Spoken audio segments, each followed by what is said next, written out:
So we look at what they are doing and not what they are saying. And the fact is, when he mentioned Dubai and Singapore, I think it's after the fact. He must have, because remember, the company excel in quantitative data drilling and deep diving. So they have seen what these two countries, especially the UAEs and Singapore, what they have been doing. And henceforth, he's saying that he bring up these two countries. And a lot of another point which he did not highlight or share with us is the headhunters. If you look at where the headhunters are going, whom they are headhunting and to which country they are headhunting, that gives you a very clear indication where it's going actually. And when we look at that, he's really, really sharp on one point actually. He did say, looking at the developers, that means, we're looking at the drivers of these major researchers. I know I'm digressing a little bit, but to lend context.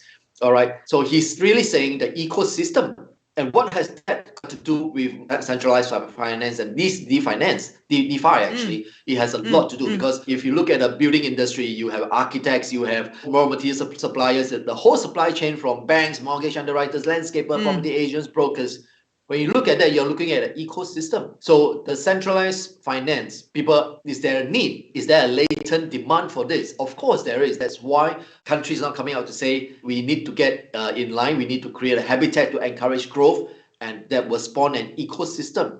And henceforth, they focus on developers. Now, the handful markets like iPhone, the valuation really comes from a lot of developers, the apps. That's what makes your handphones valuable. Which all the handphones looks the same, but they're all different. So we're looking at the threshold where it's a tipping point. I believe we have reached a tipping point because countries are beginning to go. I think we need to go beyond just crypto. We need to look at the whole blockchain economy thing actually. The Fortune 500 companies, more than half of them.